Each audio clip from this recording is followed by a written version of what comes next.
So hello guys, आज के lecture में हम लोग यहाँ पे डिस्कस करने जा रहे हैं रीनीट 2026 का जो पेपर हुआ था उसमें के बायोलॉजी सेक्शन को हम लोग यहाँ पे देखने जा रहे हैं। ठीक है, और चैप्टर यहाँ पे हमने लिया है PGR, that is plant growth and regulator. ठीक है, कितना इंपॉर्टेंट चैप्टर है यू नो वेरी वेल। अब जो बच्चे फ्रेशर हैं, जो इस साल सिर्फ नीट उन्होंने स्टार्ट किया अपना है, ठीक है, 12th करने के बाद आए, तो उनको थोड़ी सी यहाँ पे दिक्कत हो सकती है, बट कोशिश करूंगा कि आप लोगों को कोई प्रॉब्लम इसमें ना आए, कोई इश्यू ना आए इसमें। ठीक है, तो आइए यहाँ पे जो क्वेश्चंस इस बार आए थे पहले मैं वो आपको बता देता हूँ कि इस साल कौन कौन से क्वेश्चंस आए थे नीट में इस टॉपिक से रिलेटेड। ठीक है, ग्राफ पे हम लोग बाद में जाएंगे, पहले हम लोग टॉपिक जो हार्मोन के जो फंक्शन वाले टॉपिक आए थे उससे हम लोग देख लेते हैं। तो गाइस, अगर जो आप लोगों ने पेपर दिया होगा तो ऑक्जीन में जो 2,4-D होता है वो पूछा गया था इस साल आपसे, है ना।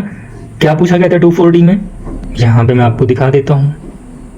ये देखिए क्वेश्चन गाइस ये था, आप लोग पेपर अगर जो हो तो पेपर में मिला लेना आप लोग। वहां पे क्वेश्चन ये था कि which of the following plant growth regulator is used as herbicide. ठीक है, क्वेश्चन ये था कि कौन सा प्लांट ग्रोथ रेगुलेटर है जो हर्बिसाइड की तरह प्रयोग में लाया जाता है। तो ये लाइन से क्वेश्चन उन्होंने बनाया था। ठीक है, नीट रीनीट 2026 ये वाला पूरा कॉन्सेप्ट उठा के उन्होंने पूछा था।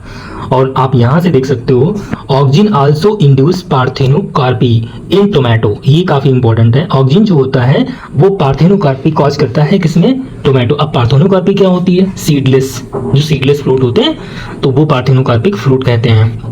ठीक, तो ये भी आपको याद रखना है कि ऑक्सीजन जो होता है वो पार्थेनोकार्पी कॉज करता है टोमेटो में। अगला, they are widely used as herbicide. देखो यहाँ पे डायरेक्ट लाइन से क्वेश्चन पूछा गया है 2,4-D।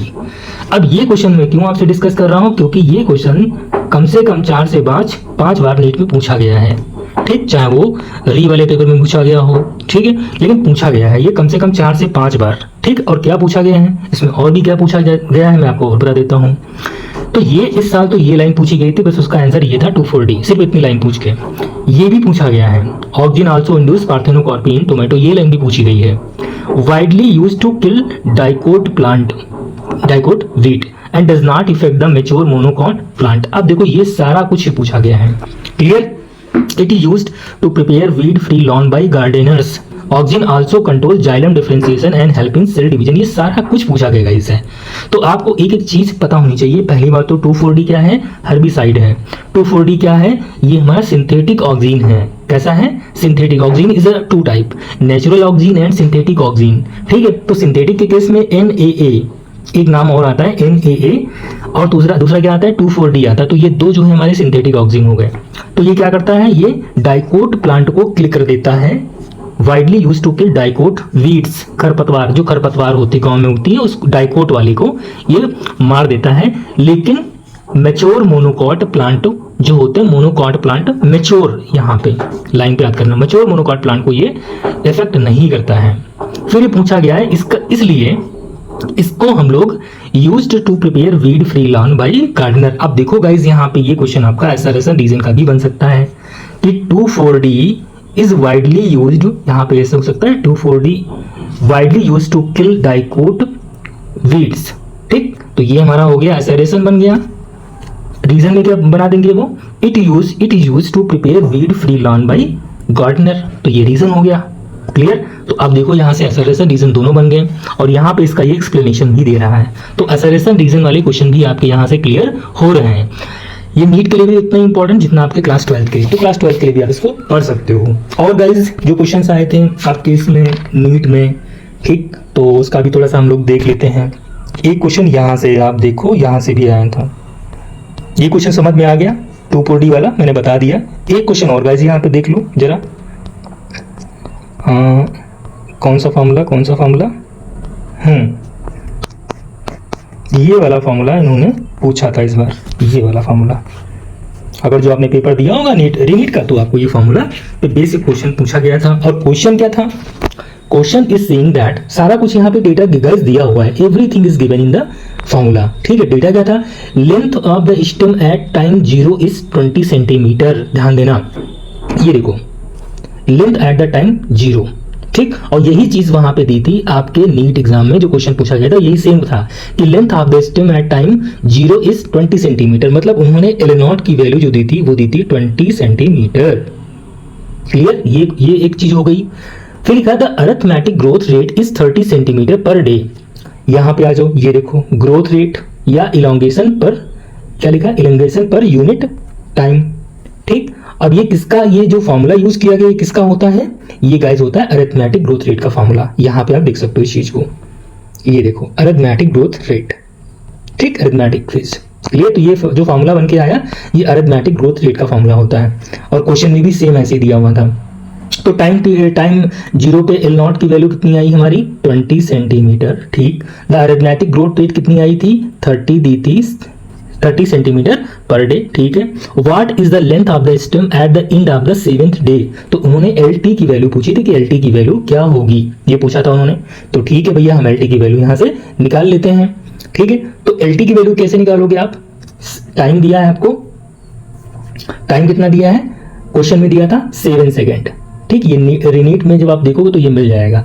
तो इसको मुंह जबानी हम लोग सॉल्व कर लेते हैं। एल टी की वैल्यू कितनी रखेंगे हम लोग, 20 रख दी हमने। ठीक है, आर की वैल्यू कितनी आई है, आर की वैल्यू गाइस यहाँ पे 30 दी है। ठीक है, और टाइम कितना दिया है, टाइम मतलब ये टी वाला टाइम, तो ये 7 डे दिया हुआ, 7th डे पे पूछा गया। तो 7 रुपये 21 मतलब ये 210 हो गया, और 210 में 20 जोड़ोगे तो आंसर कितना गाइस आएगा, 230 आंसर आएगा, है ना भाई। 7 रुपये 21, 210 और 20 जोड़ा तो 230 आंसर आ गया। तो आंसर आपका जो आ गया था वो 230 आया था। क्लियर है, ये दो क्वेश्चन मुझे लगे इसमें कि ये दो क्वेश्चन आपके नीट में रीनीट में पूछे गए थे। और अगर जो आपको कुछ लग रहा है तो बताइए आप लोग, अगर जो आपको लगे इसमें से कुछ और क्वेश्चन मुझसे छूट गए हैं, शायद मैं भी छूट गया हो, लेकिन मुझे नहीं लग रहा है कि शायद कुछ छूटा इसमें से है। ठीक है, बाकी इस साल के लिए गाइस जो इसमें इंपॉर्टेंट चीज़ है वो चीज़ आपको सबको पता है कि इसमें क्या इंपॉर्टेंट इस साल। अब ये ग्राफ आप देख सकते हो आराम से, ये ग्राफ जो है ओरिजिन से पास नहीं हो रहा है। मतलब एक ग्राफ तो ऐसे होता है जो ओरिजिन से पास होता है इस टाइप से, लेकिन ये ओरिजिन से पास नहीं हो रहा है। इसका मतलब इसमें कुछ ना कुछ हमारा क्या है, इंटरसेप्ट है। क्या है, इंटरसेप्ट है। और इंटरसेप्ट क्या हमारी, ये एल नॉट है। यहाँ पे ये देखो स्ट्रेट लाइन का ग्राफ बना हुआ है, तो this is the intercept. Clear है, अब वो क्या करेगा, वो ये फिगर बना देगा आपको। ठीक, ये आपको दे देगा वैल्यू, मान लो ये टाइम टी पे जो लेंथ की वैल्यू मतलब एल टी ये हो गई। ठीक, ये आपको टाइम दे दिया उसने। ठीक, इंटरसेप्ट की वैल्यू उसने दे दिया आपको, और फिर आपसे पूछ लिया आर की वैल्यू क्या होगी। ठीक है, क्या ग्रोथ रेट क्या होगा, ऐसे पूछ लेगा। ग्रोथ रेट बोलेगा या आपसे बोलेगा कि बता दो इलांगेशन पर यूनिट टाइम कितना होगा, ये पूछ लेगा आपसे। काफी इंपॉर्टेंट है, तो ये ग्राफ भी आपको ध्यान से देख के जाना है गाइस। जो फ्रेशर हमारे हैं, जो हमारे स्टूडेंट फ्रेशर हैं, उनको भी ध्यान देना है। जो रिपीटर है उनके लिए भी इक्वली इंपॉर्टेंट है गाइस, ये वाला ध्यान देना अच्छे तरीके से। अब ये ग्रोथ रेट जो होती है दो टाइप की होती है हमारी है, एक होती है अरिथमेटिक, इसमें ये वाला फॉर्मूला चलता है, L T equal to L not plus R T, ये वाला फॉर्मूला चलता है। देन जियोमेट्रिक जो होती है उसमें क्या चलता है हमारा, W T equal to W O और यहाँ पे ई की पावर आर टी, ये वाला फॉर्मूला चलता है गाइस। क्लियर है, तो ये दोनों फॉर्मूले आपको पता होना चाहिए। और दूसरा वाला फॉर्मूला जो है यहाँ पे आप चेक कर सकते हो अच्छे तरीके से, ये देखो W T equal to W O मतलब टाइम टी इक्वल टू 0 पे, है ना, और ई की पावर आर टी, ये देखो यहाँ पे ये जियोमेट्रिक वाला फॉर्मूला आ गया। W1 लिखा हुआ है, W2 नहीं W1 लिखा हुआ है। ठीक है, तो ये आपको नोटेशन बहुत अच्छे से पता होनी चाहिए। W1 यहाँ पे दिया है, final size, weight, height, number, ये सब याद करना है आपको। फाइनल साइज में क्या क्या आ सकता है, वेट भी आ सकता है, हाइट भी आ सकता है, नंबर कुछ भी दिया हो वहाँ पे क्वेश्चन में आप लोग करोगे। जैसे बोल दिया कि फाइनली जो नंबर हो गया वो 200 हो गया। ठीक है, इनिशियल कितना, initial size at the beginning of the period, मतलब डब्ल्यू ओ जो होगा वो इनिशियल साइज है। आर क्या यहाँ पे ग्रोथ रेट हो गया, टी क्या हो गया, टाइम ऑफ द ग्रोथ हो गया, ई क्या हो गया, base of natural logarithm, base of natural logarithm. एक बार गाइस यही पूछ लिया था उन्होंने। ई क्या होता है, आर क्या होता है, आर यहाँ पे देख लो, आर रिलेटिव ग्रोथ रेट होती है। ये सब पूछे हुए क्वेश्चन गाइस हैं जो नीट में आ चुके हैं। दैट्स वाई यार, मतलब इसमें कुछ इफ एंड बट वाली बात नहीं है। अब देखो ये वाला जो टॉपिक था ये नीट में आ गया था, मतलब जो 3 मई को नीट हुआ था उसमें ये पूछ लिया था, रिलेटिव ग्रोथ और एब्सोल्यूट ग्रोथ। रिलेटिव ग्रोथ क्या होती है, वो इनिशियल के टर्म में देखी जाती है। एब्सोल्यूट क्या होती है, डायरेक्ट देखी जाती है। जैसे एब्सोल्यूट की बात करें यहाँ पे तो भाई 10 में से 5 किया 5 हो गया। रिलेटिव की बात करोगे तो 10 में से इनिशियल क्या था 5 था, फाइनल क्या हो गया 10 हो गया। तो 10 में से 5 किया 5 और नीचे इनिशियल कितना बचा, ये 5। तो ये हो गई हमारी रिलेटिव ग्रोथ। रिलेटिव ग्रोथ हमारी 1 आई है, जबकि एब्सोल्यूट ग्रोथ क्या है हमारी 5 आई है। इसमें आ जाओ, इसमें रिलेटिव ग्रोथ जो आएगी वो आएगी 55 में 50 गया, ऊपर गया बचा 5 और नीचे कितना था 50 था, तो हमारा जो रिलेटिव ग्रोथ आएगा वो आएगा हमारा 1/10, या इसको लिख सकते हैं 0.1। ये हमारा क्या हो जाएगा, रिलेटिव ग्रोथ। लेकिन एब्सोल्यूट अगर देखेंगे तो एब्सोल्यूट हमारी कितनी आएगी, 5 आएगी। मतलब एब्सोल्यूट दोनों के किस में क्या आ रही है, सेम आ रही है, ठीक है। लेकिन रिलेटिव ग्रोथ जो आ रही है वो ए में ज्यादा हो रही है और बी में कम हो रही है। अब इस लाइन को पढ़ो, यहाँ पे देखो, यहाँ पे diagrammatic comparison of absolute and relative growth rates, both leaves A and B have increased their area 5 centimeter square in given time to produce A1 and B1। अच्छा, इसमें यह नहीं दिया है कि किसमें ग्रोथ रेट ज्यादा है या कम है, इसमें यह नहीं बताया गया है, ठीक है। ये देखो, ये लाइन पढ़ो, क्वांटिटेटिव कंपैरिजन, मतलब जब हम लोग क्वांटिटेटिव कंपैरिजन कर रहे हैं between the growth of living system can also be made in 2 ways. यहाँ पे लिखा है कि क्वांटिटेटिव कंपैरिजन 2 तरीके से हम लोग लिविंग सिस्टम में कर सकते हैं ग्रोथ के रिस्पेक्ट में। कौन कौन सा, measurement and comparison of total growth per unit time is called absolute growth rate. Absolute का मतलब क्या होता है, measurement and comparison of total growth per unit time is called the absolute. मतलब आप फाइनल में से इनिशियल घटा दो, ये आपकी एब्सोल्यूट आ जाएगी। लेकिन the growth of the given system per unit time expressed on common basis per unit initial parameter, initial parameter मतलब जो पहले का पैरामीटर था उसको कंसीडर में करने से is called relative growth rate. Relative में क्या आपको देखना पड़ेगा, इनिशियल कितना था, मतलब पहले आप चेंज निकाल लो दोनों का, बाद में इनिशियल से उसको डिवाइड मार दो, ये हमारी हो जाएगी रिलेटिव ग्रोथ, ठीक है।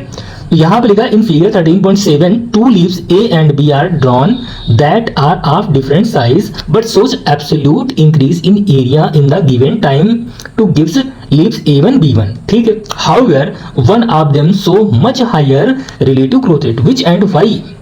तो भैया which कौन सी होगी, तो रिलेटिव ग्रोथ किसमें ज्यादा है, ए वाले में।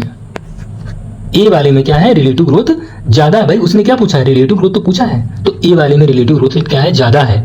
और वाई तो आप लोग समझ ही गए क्यों, क्योंकि देख लो भाई यहाँ पे, भाई यहाँ 5 था, यहाँ कितना हो गया, 10 हो गया, तो 10 - 5 और इनिशियल कितना है 5, तो कितना हो जाएगा, ऊपर 5 नीचे 5 मल्टीप्लाई 100, ठीक है। तो 5 कैंसिल, तो ये कितना हो गया 100%। यहाँ पे जो ग्रोथ रेट हमारी आई है रिलेटिव वाली वो 100% आई है। यहाँ पे आ जाओ गाइस, यहाँ पे हमारी जो ग्रोथ रेट आएगी रिलेटिव वाली, तो 55 - 50 तो ये हो जाएगा 5, और नीचे कितना हो गया इनिशियल वाली 5 × 100, तो 5 10 जा 50 और 10 10 जा, तो यहाँ पे कितनी आई रिलेटिव ग्रोथ 10% आई है। तो पहले वाले की क्या है, ज्यादा है, दूसरे वाले की क्या है, कम है। समझ में, तो ये टॉपिक बहुत इंपॉर्टेंट आप लोगों के लिए है इस साल के लिए, 27 के लिए। तो ऐसे टॉपिक को आपको छोड़ के नहीं जाना है गाइस, वहां पे गलत कर दोगे, पक्का गलत कर दोगे, ठीक है। तो ये वीडियो मैंने इसलिए बनाया क्योंकि रीनीट में 2 क्वेश्चन यहाँ से आए थे, और अगर जो मुझसे कोई क्वेश्चन छूट गया हो तो प्लीज मुझे आप लोग कमेंट कर दीजिए कमेंट बॉक्स में, मैं जरूर उस टॉपिक को कंक्लूड कर लूंगा, ठीक है। लेकिन ये टॉपिक गाइज ऐसे हैं जो टॉपिक बहुत कम लोग इसको पढ़ते हैं, उधर उनका दिमाग थोड़ा सा कम जाता है। दैट्स वाई यहाँ पे मैंने आपको अटेंशन देने के लिए कि ये टॉपिक भी बहुत इंपॉर्टेंट है, ये वीडियो बनाया, ठीक है। तो मिलते हैं नेक्स्ट ऐसे वीडियो के साथ में, तब तक के लिए बाय और पढ़ाई करते रहिए।